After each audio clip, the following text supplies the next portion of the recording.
Welcome back to the Hive Doctor, your beekeeping mentor. It's my job to take the guesswork out of beekeeping for you, and today I'm going to be taking the guesswork about how to paint your beekeeping equipment. Specifically speaking, deep hive bodies, honey supers, things like that. I'm going to show you how to do the process and what parts of the hive bodies and honey supers to paint and what parts to not paint. So stick around.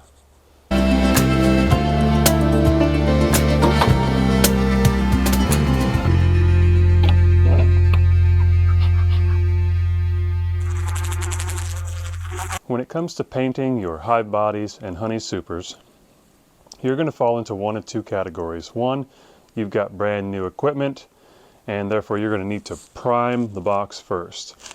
I use this white Kills all-purpose interior-exterior primer. It helps to fight mold and mildew, and it creates a nice white surface so that the paint that I've chosen, the paint color, shows up really well once I've painted that on one or two coats. So if you have brand new equipment, the first thing you're going to want to do is to go over it with that white primer, and specifically the one you see here. And all the tools that you see in my videos from now on, I'm going to link just those tools below so that it's relevant and you don't have to sift through a bunch of other stuff that I'm not using that day or in that particular video.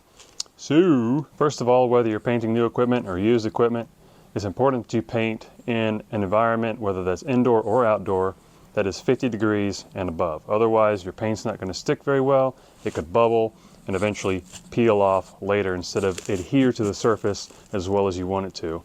The purpose in painting your equipment is to make it last longer. It costs money, it takes effort to build, so you want it to have that long life. So go ahead and do yourself a favor and protect this against the elements. Today with my used equipment, I need a clean surface. So I've got an abrasive pad attached to my drill, and I'm going to show you exactly what I do. I have an abrasive pad attached to my drill, and I'm going to show you real briefly how I get the surfaces clean so that I can go ahead and repaint this.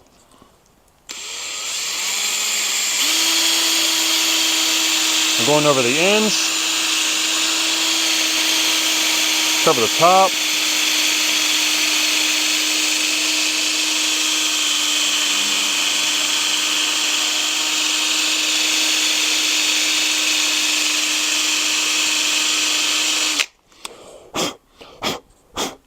all right, so I have found that once I go around all four sides, this gives me a nice smooth surface to repaint. But another important thing is to make sure that you go over the box edges.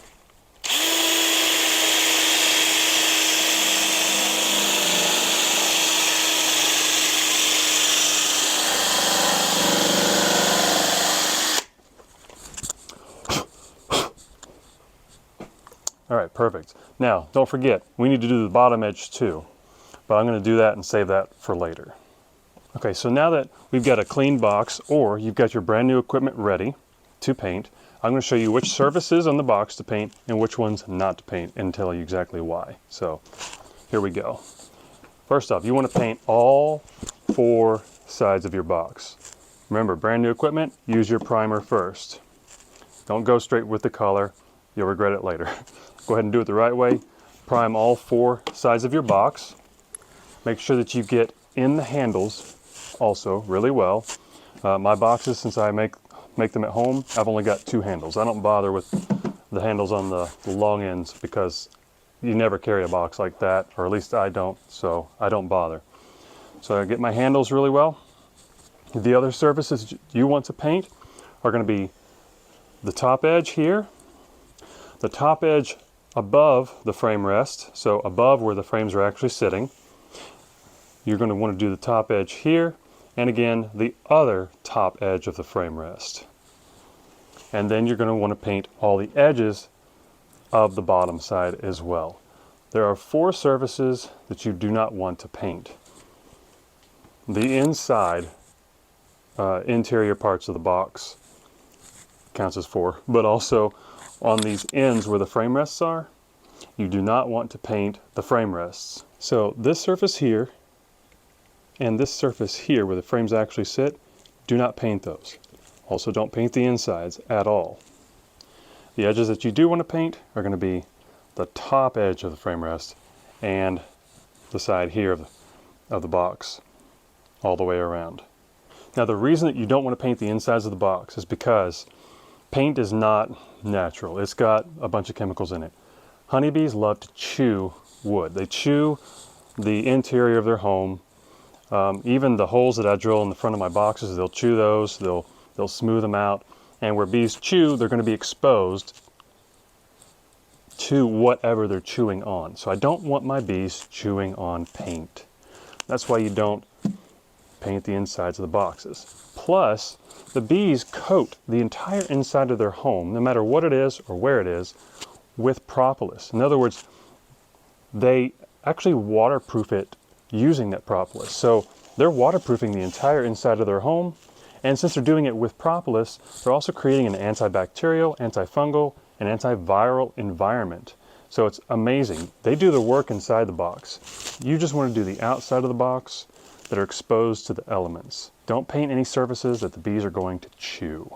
So whether you're painting brand new equipment or used equipment, I'm going to show you how I go about it to get maximum efficiency, how to make the painting process go a little bit quicker. So the easiest and most quickest way to set yourself up for a fast painting process is to stack your boxes, whether new or used, up into a stack of boxes, and then to paint them one side at a time.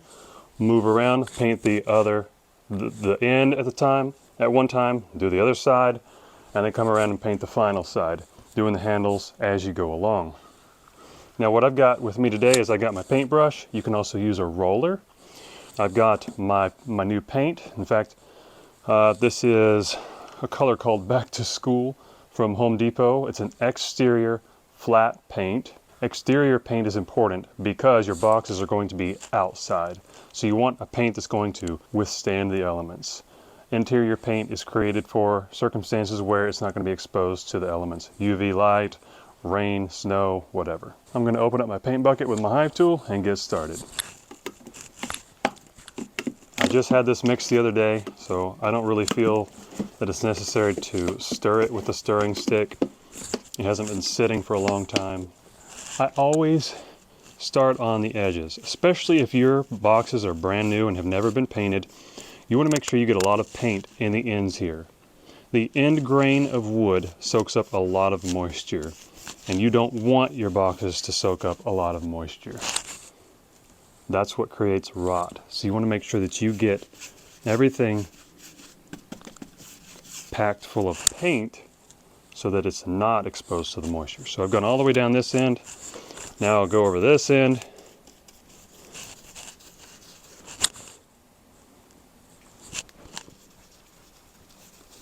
And you can see when the paint fills in these pores.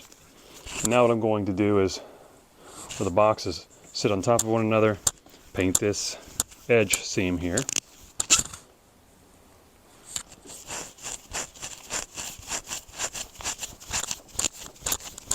And that abrasive pad that I used on my drill did a really great job of getting these surfaces ready for being painted. I love that tool. Really makes anything that makes any work more efficient, always makes work also more fun. Now this box on the bottom here doesn't have much for paint on it, so it's going to be soaking up more paint. It will most likely need a second coat once the first coat is dried. You can already tell there's a difference in color. This one's brighter because it's paint on paint. This one's darker because it's paint on a old fresh box. Fresh meaning no paint has been put on it yet. And since we've now finished one side, I'm going to paint the end, show you how I do that with the handles. Pretty much do the same exact thing. I start on the ends, I go all the way down. And here's an example of the areas that you need to really fill in with paint. You don't want to see any more box color. You want to see all of that filled in with whatever paint color you choose. And while we're talking about paint color, in case you didn't know, you can pretty much be creative as you want when it comes to painting your boxes, but don't go with dark colors, because especially if your hives are sitting out in the sun much of the day. Those darker colors are going to absorb much more heat from the sunlight and potentially overheat your hives.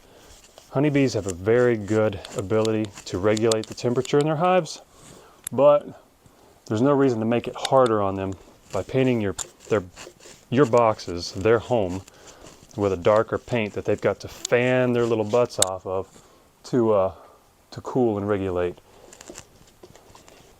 I love this yellow color. My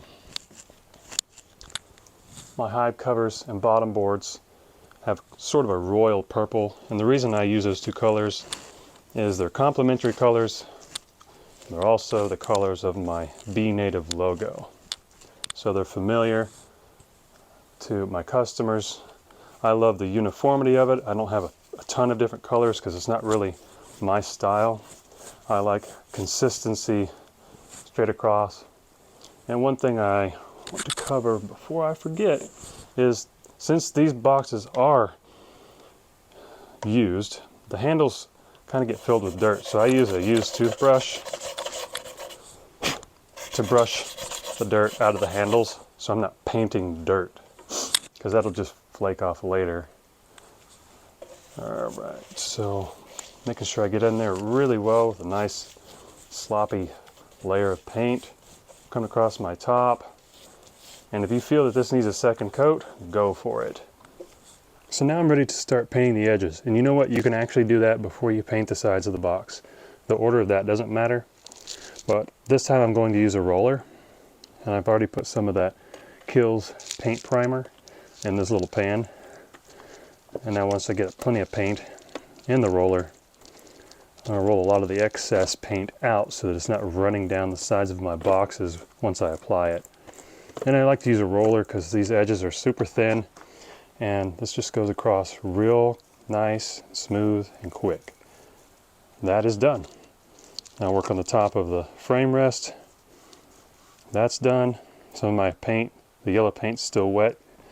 I can see that because I got in my white there. That's okay. And these are just the edges where the boxes sit on top of one another. So the bees are not actually exposed to these edges. One other thing you want to do, you notice I don't have any frames in here. That way I don't accidentally get any of this paint on the frames. Remember, we don't want any surfaces that the bees live in and habitate to have paint on those surfaces. Exteriors, totally cool. So this is done. Once this is dry, and after I've done like a bunch of these on one side and all these edges are dry, I would go along, flip them upside down, and then do all the bottoms. Then they would be done, and I'd have a freshly, newly painted box. If you have any questions about what we've gone over today, leave them in the comments below. Drop me one of these, subscribe, tell all your friends, and have fun with whatever paint color you choose.